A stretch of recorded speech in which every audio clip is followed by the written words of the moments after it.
Merci d'être avec nous sur Al24 News au sommaire de l'actualité de ce mardi 2 mai.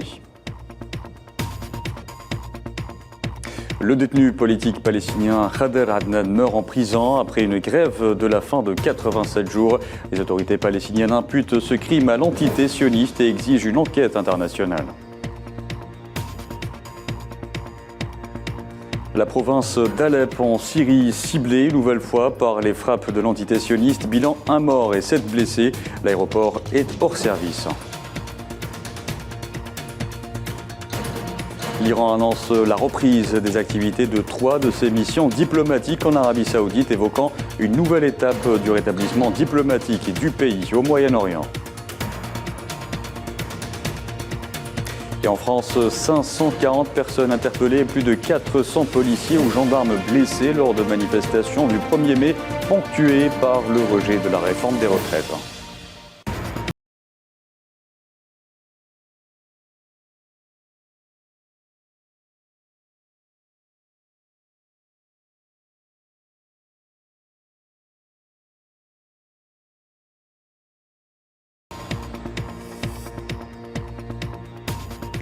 Bonjour à tous. La Palestine secouée par la mort du prisonnier politique Khader Adnan, un haut responsable du djihad islamique et qui était en grève de la faim depuis 87 jours. Le mouvement palestinien hausse le ton face à cet ultime dépassement imputé par les autorités palestiniennes à l'entité sioniste. La Palestine exige une enquête internationale. Neila et Hamouda. C'est dans cet hôpital qu'a atterri le corps du martyr palestinien Khader Adnan. Un prisonnier politique âgé de 45 ans et qui a accroupi dans les geôles sionistes, décédé des suites d'une grève de la faim de 87 jours, voulant dénoncer la politique de détention administrative abusive. Il est à l'image de milliers d'autres Palestiniens inculpés sans jugement, encore moins un droit de visite des avocats. Khader Adnan est parti, laissant derrière lui une famille et une population endeuillée et en colère, mais déterminée à poursuivre le combat. J'aimerais faire passer un message à tous ceux qui ont laissé tomber le cheikh, à tous ceux qui ne nous ont pas cru lorsqu'on les a avertis sur son état de santé. Et voilà, aujourd'hui il est décédé et personne n'a réagi. Qui va prendre soin des familles des martyrs? Qui va leur rendre visite? Le chagrin aujourd'hui n'est pas seulement dans notre foyer, mais dans les foyers de tous les Palestiniens. Tous regretteront le cheikh qui avait l'habitude de leur rendre visite où qu'il soit. Peu de temps après l'annonce de son décès, des roquettes ont été tirées de la bande de Gaza vers l'entité sioniste. En réponse ce matin, le mouvement djihad islamique a annoncé que la mort de Khader Adnan ne passera pas sans riposte. L'occupation porte l'entière responsabilité et nous jouerons notre rôle dans la lutte contre ces crimes et ces agressions, en particulier ce crime qui a conduit à la mort du martyr, du héros, Cheikh Khader Adnan. Les réactions ne se sont pas fait attendre. Le ministère palestinien des Affaires étrangères et des expatriés a tenu l'entité sioniste pleinement responsable de la mort du prisonnier Khader Adnan. Il a réclamé une enquête sur les circonstances de ce crime. De son côté, le premier ministre palestinien Mohamed Shtiya a déclaré que l'occupation sioniste et son administration pénitentiaire ont commis un assassinat délibéré. Les prisonniers palestiniens subissent des tortures physiques et psychologiques brutales. Ils sont notamment confrontés à des refus de soins médicaux, d'oppression et de confiscation de leurs droits et de leur liberté. Avec le prisonnier Khader Adnan, le nombre de martyrs du mouvement captif est passé à 236 depuis 1967, dont 75 étaient le résultat d'un délit de négligence médicale délibéré. Et la tension est également montée après que les forces de l'occupation sioniste ont arrêté ce mardi 13 Palestiniens dans différentes régions en Cisjordanie occupée. Elles ont notamment pris d'assaut plusieurs régions dans le gouvernorat de Ramallah, celui d'El Khalil et dans la ville de Beit Lahm.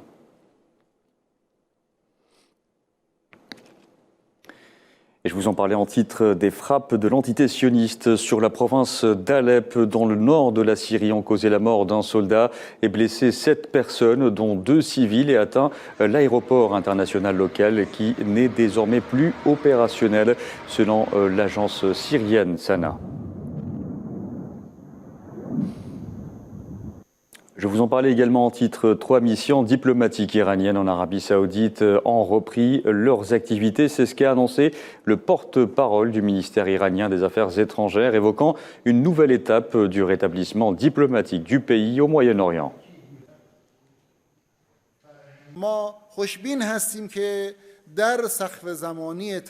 Nous sommes optimistes et espérons assister au plein fonctionnement des ambassades et consulats d'Iran et d'Arabie Saoudite dans les délais prévus. Désormais, on peut même dire que les 3 agences de l'Iran en Arabie Saoudite, à savoir l'ambassade à Riyad, le consulat à Jeddah et le bureau de représentation auprès de l'Organisation de la coopération islamique à Jeddah, ont déjà commencé leurs activités initiales. Coopération algéro-saoudienne. À présent, le président du Conseil de la Choura, l'Assemblée consultative d'Arabie Saoudite, Abdullah Ben Mohamed Ben Ibrahim Al-Sheikh, a affirmé hier à son arrivée à Alger que sa visite reflétait la qualité des relations unissant les 2 pays frères et constituait une occasion pour réaliser l'intégration et renforcer les liens.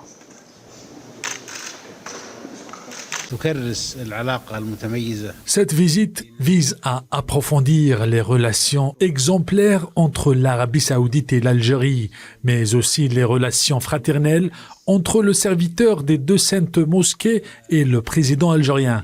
Cette visite s'inscrit également dans un cadre naturel qui doit être plus fort sur tous les plans. C'est le but de notre visite à travers laquelle nous allons évoquer plusieurs sujets et trouver certainement des accords bilatéraux. En réalité, l'Algérie est un pays pour tous ses visiteurs, même pour ceux qui ne l'ont pas visité, une fierté. L'Algérie est très riche en histoire et devenant un modèle pour certains pays. Cela ne l'a pas fait sortir de son vrai cadre. L'Algérie continue à préserver son arabité, la religion et ses principes. Dans l'actualité également, les violents combats entre l'armée et les paramilitaires continuent de secouer le Soudan où les trêves sont constamment violées. La communauté internationale s'alarme quant à elle d'une situation humanitaire qui fait plutôt vire à la catastrophe. Les étrangers continuent de quitter le pays et les Soudanais de fuir par dizaines de milliers. L'ONU s'attend à plus de 800 000 personnes cherchant refuge dans les pays voisins. Mohamed Wali Ben Chaban. Malgré la trêve, les combats se poursuivent entre factions militaires rivales à Khartoum. Depuis plus de 2 semaines, la situation humanitaire se dégrade tandis que les Soudanais payent le plus lourd tribut des violents affrontements. Le Haut Commissariat aux droits de l'homme des Nations Unies pour les réfugiés tire la sonnette d'alarme et dénonce des conditions de vie lamentables qui pourraient forcer quelques 800 000 personnes à quitter le Soudan. Vous avez certainement remarqué qu'hier le secrétaire général a dépêché Martin Griffiths, le coordonnateur des secours d'urgence dans la région, pour explorer comment nous pouvons apporter une aide immédiate à des millions de personnes dont la vie a été bouleversée. L'ONU et nos partenaires font de notre mieux pour relancer la réponse humanitaire dans le pays. Nous explorons de toute urgence les moyens d'apporter et distribuer des fournitures supplémentaires. Pour l'Organisation mondiale de la santé, la crise sanitaire est désormais passée à l'état de catastrophe. En chiffre, environ 61% des instituts médicaux de Khartoum ont cessé de fonctionner pour les raisons que j'ai mentionnées. En plus des attaques militaires directes de l'occupation militaire de ces instituts et du licenciement de leur personnel, 23% des hôpitaux de Khartoum fonctionnent partiellement et 16% travaillent à pleine capacité. Raids aériens, tirs et explosions ont de nouveau retenti ce matin dans la capitale Khartoum. L'état d'insécurité qui règne risque d'aggraver une situation déjà chaotique. Et face à cette situation, l'Algérie a présidé une session d'urgence du Conseil des ministres arabes de la Santé consacrée à la grave situation. Mobilisation historique également à Paris et dans plusieurs villes de France, toujours à l'occasion du 1er mai. Ils étaient des centaines de milliers à battre le pavé, selon les syndicats, sur fond de crise sociale en conséquence de l'adoption de la très contestée réforme des retraites. Un climat de tension a remplacé les habituels cortèges festifs du 1er mai. Un total de 540 personnes ont été interpellées en France, dont 305 à Paris et 406 policiers ou gendarmes blessés lors de ces manifestations du 1er mai. C'est le bilan dressé ce mardi par le ministre de l'Intérieur, Gérald Darmanin.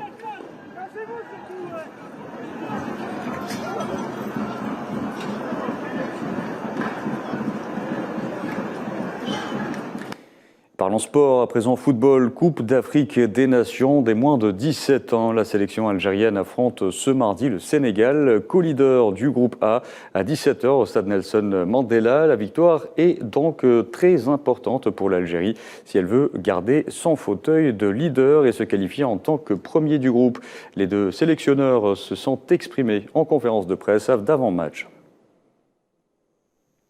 Les deux nations ont fait une bonne entame de la première journée, donc ça va pas être le même match. Donc on peut dire qu'après le premier match, nos joueurs ils se sont un peu libérés de la pression du match d'ouverture. Je l'ai toujours dit que voilà, le match d'ouverture il est difficile de l'entamer. Mais un match aussi, un deuxième match contre le Sénégal, contre une nation prétendante, qui sont venus là pour jouer le premier rôle. Donc ça va être un autre match avec d'autres caractéristiques.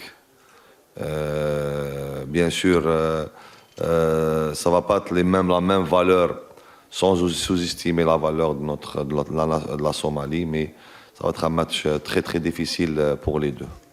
Là, je pense qu'on va avoir un match très difficile. Pour le départ était supposé un peu difficile parce que ça veut dire que c'était un match qu'on attendait qui supposé très difficile. Et après avoir choisi l'Algérie, le jeune joueur international, Younes Ben Ali, a payé les frais de son choix. Le joueur fait face à une menace convertie en résiliation de son contrat. On écoute à ce sujet à Younes Ben Ali. J'ai toujours respecté le FC Nantes depuis que je suis petit, j'ai tout bien fait là-bas. Maintenant, cette année, j'ai eu la possibilité de représenter mon pays, qui est l'Algérie. Et voilà, c'est pas donné à tout le monde de représenter ce pays parce que c'est vraiment exceptionnel. Être algérien, c'est pas donné à tout le monde. Hein. Être algérien, c'est une grande fierté. Donc, j'ai tout bien fait. Bien sûr, avec le club, on n'était pas trop d'accord sur quelques points. J'ai respecté tout ce que j'avais à faire. J'ai décidé d'aller en Algérie. Donc voilà, moi, je n'ai pas fait de choses mauvaises, j'ai pas été irrespectueux.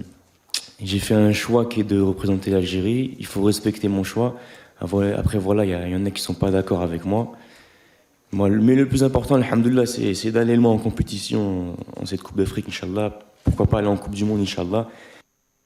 Et hier, à noter, une seule rencontre était au programme. Le Mali, qui affiche d'ores et déjà ses ambitions, a battu le Burkina Faso sur la plus petite démarche, 1-0, en match de la première journée du groupe C. Le Cameroun était exempt de cette première journée après la disqualification par la CAF du Soudan du Sud.